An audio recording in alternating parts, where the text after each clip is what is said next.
स्वागत है। मैं हूँ प्रिया धीर। आइए जानते हैं इस स्पेशल रिपोर्ट के बारे में। हमास और इजरायल के बीच जंग अब और भयानक रूप ले रही है। हमास के हमले के बाद इजरायल ने ऐसी जवाबी कार्रवाई की कि हमास का अस्तित्व ही खतरे में आ गया है। इजरायल हमास को एक के बाद एक बड़े झटके दे रहा है। पहले इजरायल ने हमास के एयर चीफ को ढेर किया और अब एक टॉप कमांडर को मौत के घाट उतारा। इजरायली एयरफोर्स ने शनिवार की रात को एयर स्ट्राइक में दक्षिणी खान यूनिस बटालियन में नौवा बल के टॉप कमांडर बिलाल अल कदरा को मार गिराया। ऐसे में सभी के जहन में यह सवाल कहीं ना कहीं उठ रहा है कि इजरायल का अगला टारगेट आखिर कौन होगा। इस वीडियो में आज हम इसी के बारे में जानेंगे।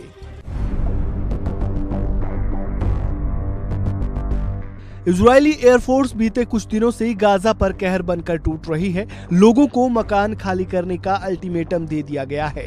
ऐसे में खबर यह है कि गाजा पर इजरायल अब तक की सबसे बड़ी कार्रवाई करने के मूड में नजर आ रहा है।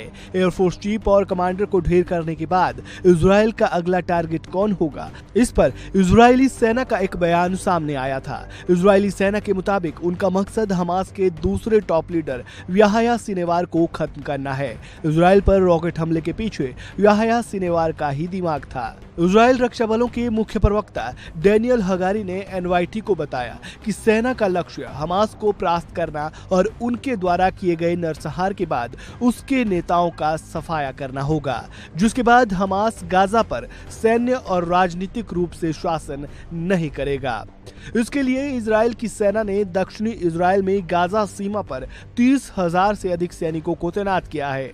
आईडीएफ के अनुसार वे एक महत्वपूर्ण जमीनी ऑपरेशन की योजना बना रहे हैं, जिसमें कम से कम 10,000 सैनिक गाजा में आगे बढ़ेंगे। अधिकारियों ने बताया कि पैदल सेना के अलावा इजरायली रक्षा दल में टैंक, सैपर और कमांडो भी शामिल होंगे। वे पहले ही बड़ी मात्रा में सैन्य उपकरण गाजा के करीब ले जा चुके हैं। बता दें कि इजरायली वायुसेना के लड़ाकू विमानों ने शनिवार की रात को गाजा पट्टी में आतंकवादी संगठन हमास की दक्षिणी खान यूनिस बटालियन पर जबरदस्त हमला किया था। बताया जा रहा है कि मारा गया आतंकी इजरायल में कई लोगों की हत्यारा भी था। बिलाल अल कदरा ने ही दक्षिणी इजरायल के किबुत्ज निरिम और निरओज इलाके में घरों में घुसकर लोगों को ढूंढ कर मौत के घाट उतार दिया था। आतंकवादी संगठन हमास में काम करने के साथ ही कदरा फिलिस्तीनी इस्लामिक जिहाद संगठन में भी अहम भूमिका में नजर आ रहा था। इसके अलावा गाजा में इजरायल ने बिजली पानी की सप्लाई बंद कर दी है। अस्पतालों में लोग तड़प रहे हैं। अब तक हुए हमले में 400 से ज्यादा बच्चों की मौत हो चुकी है। ऐसे में आने वाले दिनों में हालात और भी खराब हो सकते हैं। इस स्पेशल रिपोर्ट में फिलहाल इतना ही। ऐसी और खबरों के लिए जुड़े रहें न्यूज इंडिया से।